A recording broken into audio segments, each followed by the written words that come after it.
Radhe Radhe everyone, welcome back to my channel.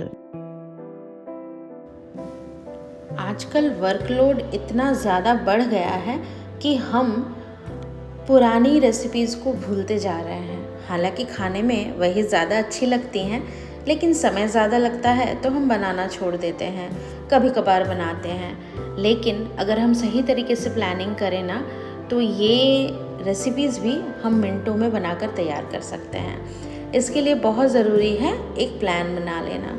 जैसे कि हम क्या बनाएंगे वो अगर हम पहले ही दिन सोच कर रखेंगे तो काम आसान हो जाएगा। यहाँ पर जैसे मैं जो रेसिपी बना रही हूँ, तो चने की दाल को मैंने पहले ही दिन रात में भिगो कर रख दिए थे, और सुबह उठने के बाद जब मुझे बनाना था ये रेसिपी, उससे पहले मैंने इसे ग्राइंड कर लिया, बिल्कुल थोड़े से पानी के साथ। अगर आप प्लानिंग के साथ सारे काम करते हैं तो आपके सारे काम सही समय पर समाप्त होते हैं और कोई आपको बीट भी नहीं कर सकता। देखिए, जब आपको पकौड़े तलने हैं उस टाइम अगर आप बैटर को ग्राइंड करती हैं या बैटर बनाती हैं, तो क्या होता है ना कि ग्राइंडिंग जार में डालने पर ये खुद ब खुद फेंट कर बाहर आता है, तो बहुत ज़्यादा आपको फेंटने की ज़रूरत नहीं होती है, टाइम बच जाता है। अगर आप पहले से भिगो कर रखते हैं तो और जल्दी काम हमारा हो जाता है। फिर यहाँ पर जो मैंने बेसिक बैटर बनाया है उसमें मैंने हरी मिर्च, प्याज, लहसुन और हल्दी का पाउडर डाला है, और साथ ही नमक, और इसके साथ हम चुटकी भर मीठा सोडा जो खाने का होता है वो हम डालेंगे, और उसके बाद हम इसे हाथों से फेंट लेंगे।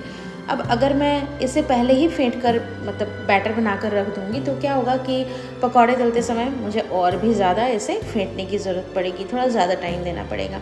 लेकिन जो कि मैंने प्लानिंग के साथ किया, जब मुझे बनाना है उसी टाइम मैंने तेल एक साइड गर्म होने के लिए ऑलरेडी छोड़ दिया है, और फिर मैंने इसे तैयार किया है। तो इससे क्या हुआ, जस्ट ये फेंट कर रेडी हो गया, और गरम गरम सरसों के तेल में धुआं निकल ही रहा था उस टाइम मैंने इसे फटाफट छोटे छोटे शेप्स में डाल दिए, तो बहुत जल्दी ये बनकर भी तैयार हो जाते हैं। ऑयल गर्म होने के लिए भी अलग टाइम मुझे देना नहीं पड़ा।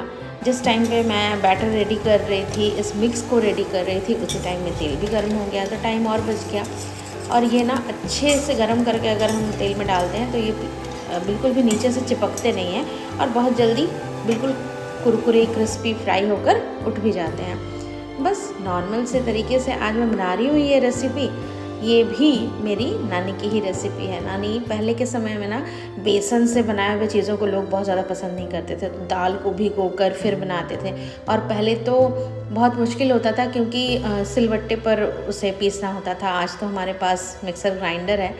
तो जो तेल बच गया था उसमें मैंने ज़ीरा, तेज़पत्ता फ़ोड़न डाला है, आलू डाल दिया है, आलू को हम फ्राई कर लेंगे, और तब तक के लिए एक मसाला बनाएंगे। तो 2 हरी मिर्च मैंने यहाँ पर डाली है और 1 टमाटर। मिर्च की क्वांटिटी आप अपने टेस्ट के हिसाब से डालिएगा कि आप कितना खा सकते हैं, और साथ ही 1 चम्मच भर के हम यहाँ पर ज़ीरा डालेंगे, और सभी चीज़ों को एक साथ मिक्स करके ग्राइंड कर लेंगे। आलू जब भुन जाएंगे तो हम उस मसाले को इसमें डालेंगे, और साथ ही सिर्फ हल्दी का पाउडर, और ज़्यादा कुछ भी हम इसमें नहीं डालने वाले हैं। मसाले जब अच्छे से भुन जाएं तो हमने जिस कटोरी में करके, जिस बर्तन में करके पकौड़े के लिए दाल को फेंट कर रेडी किया था, उसी बर्तन को धोकर मैंने यहाँ पर पानी डाला है, कुछ उबले हुए आलू डाल दिए हैं हाथों से स्मैश करके, और नमक। फिर इसे हम उबलने के लिए छोड़ देंगे। जब इसमें उबाल आ जाएगा तो हम पकौड़ों को डाल देंगे। बेसन जिसमें मैंने दाल को मिक्स किया था, उसका पानी डालने से ना ग्रेवी जो होती है वो थोड़ी सी थिक बनती है, और उसका टेस्ट भी बहुत ज़्यादा बढ़ जाता है। अब देखिए, एक उबाल आ गया है, सब्ज़ी हमारी रेडी हो गई है, हम गैस को ऑफ कर देंगे। देखिए, पकौड़ों का साइज़ इंक्रीज़ होने लगा है। तो ऐसे ही रेसिपी आप भी बनाइए, अपने घर वालों को भी खिलाइए। चलिए मैं चलती हूँ रेसिपी एंजॉय करने के लिए। मिलती हूँ इसी तरीके से अगले ब्लॉग में। Thanks for watching.